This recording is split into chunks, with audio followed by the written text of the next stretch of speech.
গতকাল দেখলাম রাকসুর ভিপি উনি বলছেন আমি সাংবাদিকদের নিউজ জড়ো করবো। তা আপনি কি ভিপি নাকি আপনি নিউজ কালেক্টর, সেটা আপনাকে প্রকাশ করতে হবে।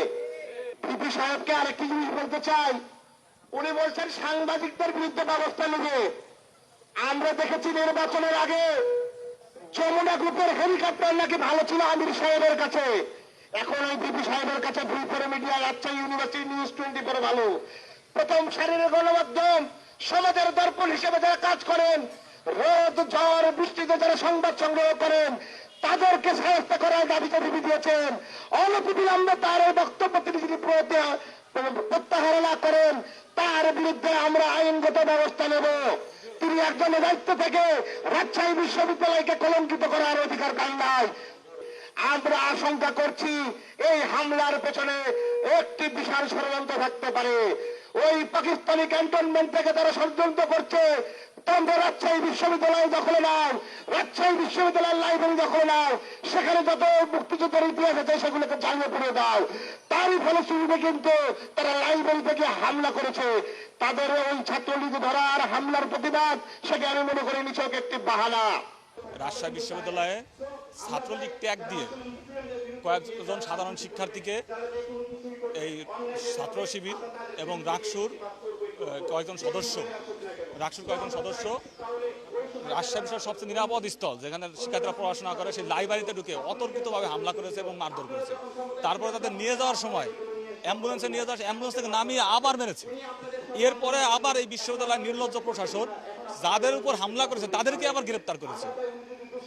তো তারা এই শিবিরের গুন্ডা বাহিনী এবং যে রাকসুর সদস্যরা তারা দাবি করছে যে তারা ছাত্রলীগ করত। তা আমরা সাধারণ শিক্ষার্থীরা বলতে চাই, যদি ছাত্রলীগের বিচার তারা করতে চায়, আমরাও চাই ছাত্রলীগের সুষ্ঠু বিচার হোক। ছাত্রলীগের যদি সুষ্ঠু বিচার হয় তাহলে শিবির পুরোপুরি নেতৃত্ব শূন্য হয়ে যাবে। কারণ শিবিরের মধ্যে অধিকাংশ ছাত্রলীগ ছিল, সঙ্গে থাকলে মানে সঙ্গী আর নাহলে জঙ্গি হয়ে গেল। তাই এর পরিপ্রেক্ষিতে আমরা রাজশাহী বিশ্ববিদ্যালয় প্রশাসনের কাছে 5 দফা দাবি নিয়ে এসেছি যে যারা এখানে হামলা করেছে তাদেরকে ছাত্রত্ব বাতিল করতে হবে এবং দ্রুত আইন অনুযায়ী গ্রেপ্তার করে ব্যবস্থা নিতে হবে।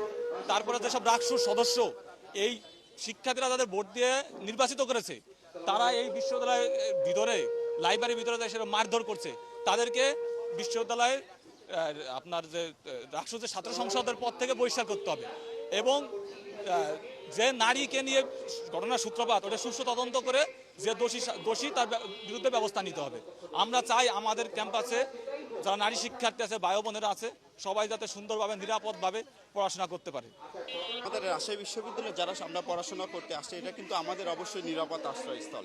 কিন্তু আমরা দেখেছি জুলাই গণ অভ্যুত্থানে দীর্ঘদিন অতিবাহিত হওয়ার পরবর্তীতেও আমরা দেখলাম কিছুদিন আগে যে ছেলেকে ওনারা নির্মমভাবে আমাদের সেন্ট্রাল লাইব্রেরির ভিতরে আক্রমণ করলো, উনি কিন্তু সাধারণ শিক্ষার্থী হিসেবেই কিন্তু নির্দিষ্ট একটা দল যেমন ছাত্র দল এদের বিরুদ্ধে কিন্তু আন্দোলন করলো। কিন্তু এখন যখন ওনাদের সাথে এনার ম্যান্ডেট না মিলল, পরবর্তীতে ওনাকে কিন্তু ছাত্রলীগ বলে দোষী সাব্যস্ত করে তাকে মারপিট করতেছে। আমরা এটা বলতেছি না, ঠিক আছে, আমাদের জুলাই গণ অভ্যুত্থানে ছাত্রলীগ কিন্তু আমাদের সন্ত্রাসী বাহিনী হিসেবে আমাদের উপর আক্রমণ করেছিল। সো ওনার যদি আসলেই আমাদের মানে সন্ত্রাসী হয়ে থাকে, অবশ্যই বিচার কিন্তু আমরা অবশ্যই দাবি চাই।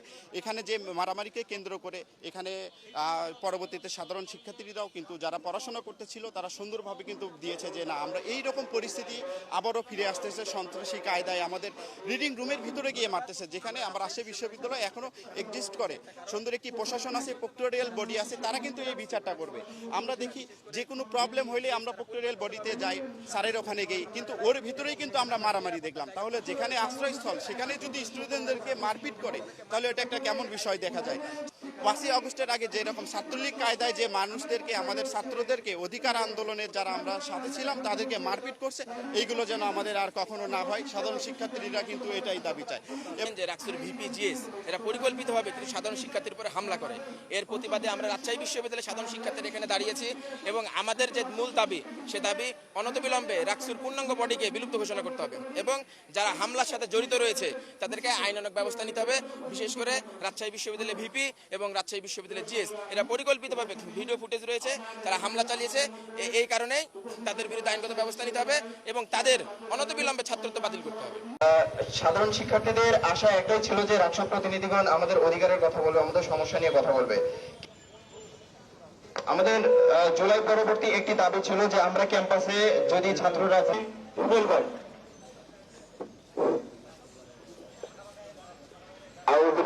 অফিস থেকে মারতে মারতে রাক্ষু ভবনে নিয়ে গেছে, রাক্ষু ভবন থেকে মারতে মারতে সেন্ট্রাল লাইব্রেরির মধ্যে নিয়ে এসেছে। তখন যখন প্রশাসন সাধারণ শিক্ষার্থীরা বাধা দিতে আসছিল, তখন ওই শিবিরের সন্ত্রাসীরা সবাইকে ক্যামেরা লাগানো নয়। কিন্তু কি এমন হয়েছে এই রাজশাহী বিশ্ববিদ্যালয়ের রাক্ষু ভবনের মধ্যে সিসি ক্যামেরা নাই? তাহলে কি তারা সার্ভেলেন্স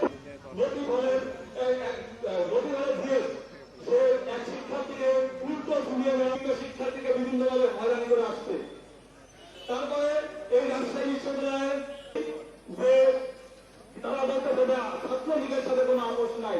আরে ভাই, বিশ্ববিদ্যালয়ের শিক্ষার্থীরা সেটা কখনো কোনোভাবে মেনে